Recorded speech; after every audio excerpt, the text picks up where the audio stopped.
Hello, my name is Jessica Pritchard. I'm a business major at Northeast Community College. I recently graduated in spring of this year with my diploma in business, and I will be graduating again at the end of this semester with my associates in business. As one of the requirements for graduation, we have to take a capstone class called Applied Business Projects, and it kind of just takes everything that you've learned throughout your whole business program and throws it all kind of into one class. All your marketing, your management, customer service, accounting, all of it. And it kind of just goes into one big project. And so we had a team project. My team was Brianna, Cammie, Deanna, Linda, and myself. And we just gave our team name BCDLJ, kind of just went with our initials on that one. So the big assignment was to create a nonprofit company and pick a charity to raise money for.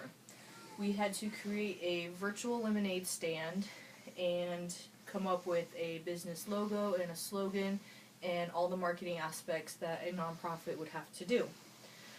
So we used we all live in different areas across Nebraska, so we used email to correspond and communicate, and we all kind of just started brainstorming different ideas for our name and our logo and everything, and I think it was Linda suggested Shades of Lemonade, and I think we were all just kind of like, yes, that's it. So once we had the name, we kind of just went with it and created a logo. As you can see here, we used a bunch of different colors and made it kind of bright and colorful and fun. We had some yummy looking lemonade drinks on there, and once we had our logo, we came up with a slogan. And it says, "Sip it yellow, pink, or blue. Add a shade of lemonade. Add a shade to your lemonade." So it's kind of colorful and fun, like our logo, and it rhymes, so it's catchy.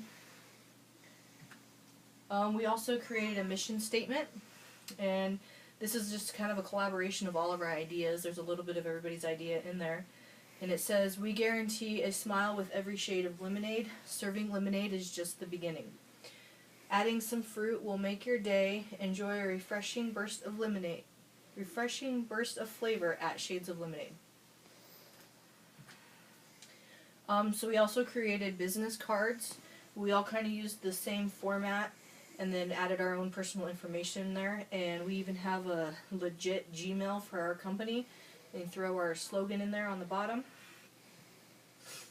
We created a letterhead for professional looking letters.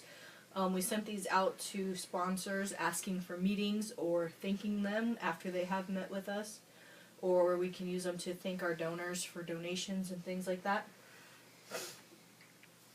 So we created a brochure, and on the front it's got our logo and our group members on there. On the back it has all of our contact information and a little bit about our charity of choice. And then on the inside, it's got some information about our donation, our mission, our slogan, and a little bit about us. And I really like brochures because it just gives your prospects a lot more information if you're really just on the go. You just need to hand them something quick so that they can get an idea of what your company does.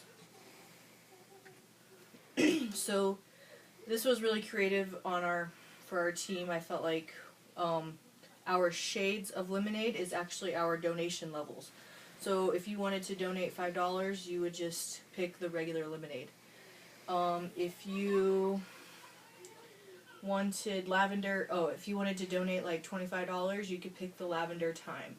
Or we also had a mix and match, which was like a free will donation where you could donate whatever amount that you wanted.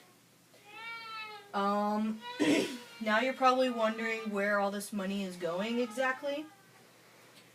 Special Troopers Adaptive Writing School, also known as STARS, in Sioux City, is our charity of choice. When we were first brainstorming about a charity to pick, I was thinking big. I was thinking like St. Jude's or one of the usuals. But somebody mentioned this one and they were thinking more local, which I really like. STARS has a lot of really great programs, and they do a lot of great things for kids. They provide animal-assisted therapy for kids with disabilities or learning disabilities, mental health issues. I think almost everybody loves animals, so for the kids to be able to just go there and hang out with the animals, they can brush them, feed them, they can go horseback riding. It's just really good for them. And they also have a canine assisted therapy as well. And a lot of the times the kids just go there and play with the dogs, feed them, brush them, take them for walks, things like that.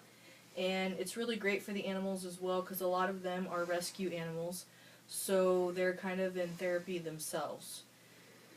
And the dogs just really love, people coming in and loving on them, and, they get to return the favor and love on the kids too, and it's really just a great relationship for everybody. So here's a little more information about some of the rescue animals. Gracie was a rescue dog in Montana, and they are doing so much better now, and they're healthy and thriving.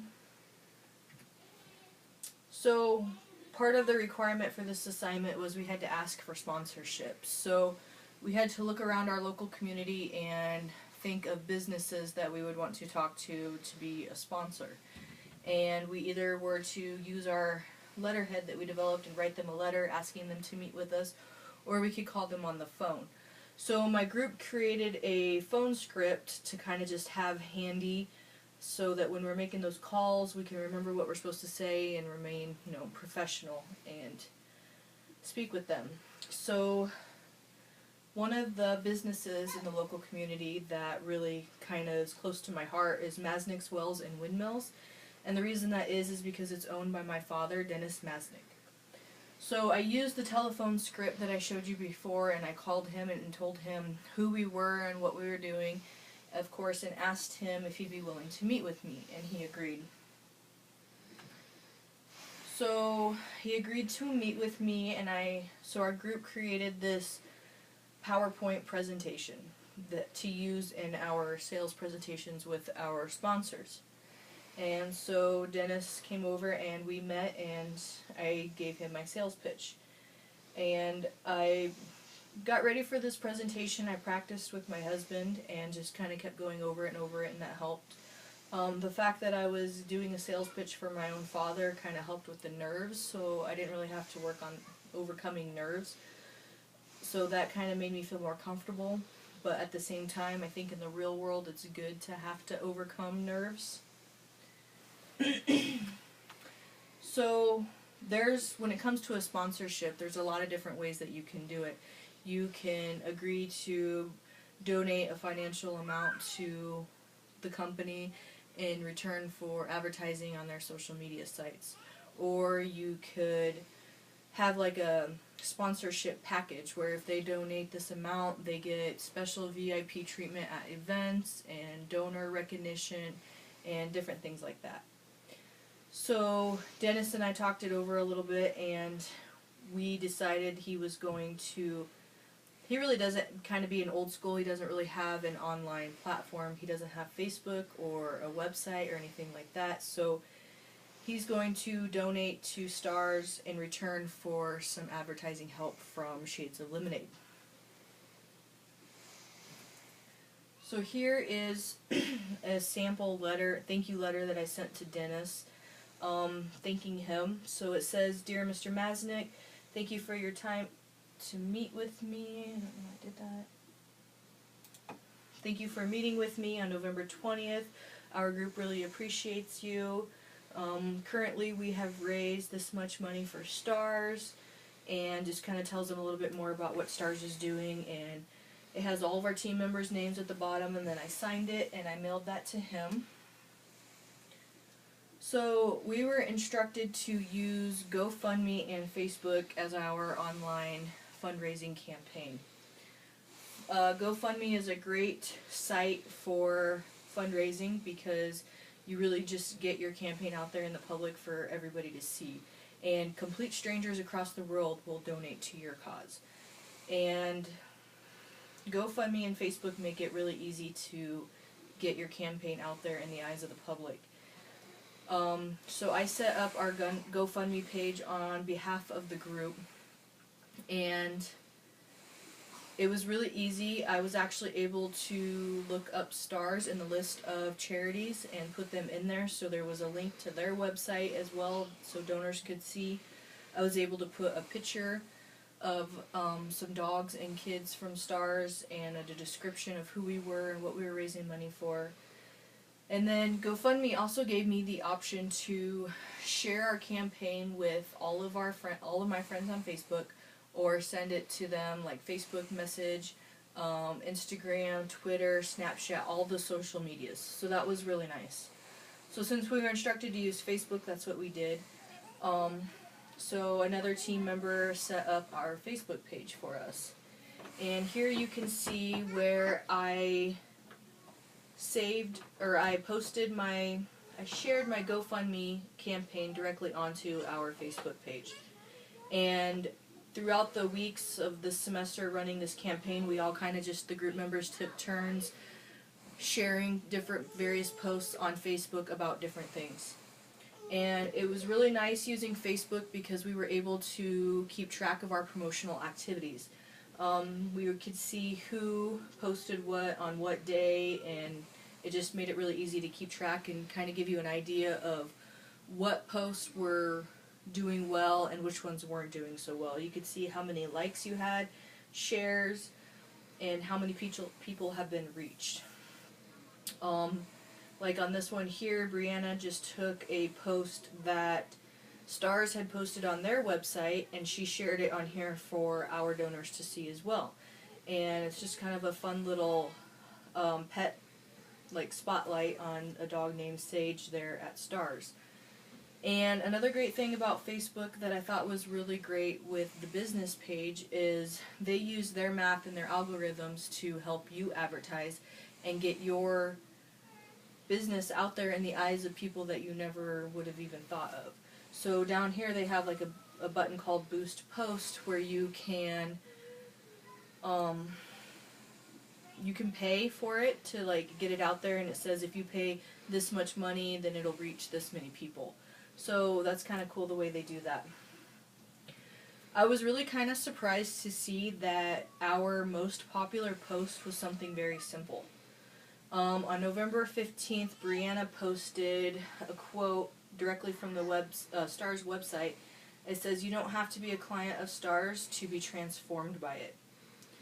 And it's just very simple but a very powerful quote, and I was really surprised to see that it reached 180 people.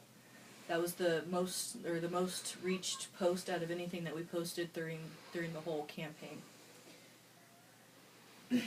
So by the end of our campaign, we were able to raise $251.47 for Stars. I was really surprised by this amount. I really did not expect that at all, and they seemed really appreciative and grateful for it. The reason why it's such an odd amount was we had originally raised $260, but GoFundMe charges a small percentage for all the donations. You know, they got to pay their bills too. The nice thing about GoFundMe was I never actually had to write a check or anything. When I linked them to our account, they are able to GoFundMe automatically sends them the funds once a month of all their donations. And then they just send us a receipt for our financial documents. So, speaking of financial documents, part of running a company is doing the paperwork and keeping track of receipts and expenses and all that good stuff. So, we really didn't have a whole lot of expenses, considering we didn't really do a whole lot other than online. We did have a few postage expenses for people who printed out their thank you letters for their prospects and mailed them to them. So I started an expense report and an income statement and added my stuff into it, and then I kind of just uploaded it for the rest of the team, and everybody just kind of put their stuff in. And it worked for our group. We all kind of everybody pitched in on every assignment, but I know, however, in the real world, that's not really how it would work. You know, in the real world, you would have your different departments. You know, your marketing team would have been the ones to do the logo and the slogan and the Facebook stuff, and then you would have had an accounting team to do your financial records, your income statement, and things like that. And You know, of course, that would have been nice, I think, if we would have appointed a manager to kind of oversee all of the projects and make sure that everything was getting done on time and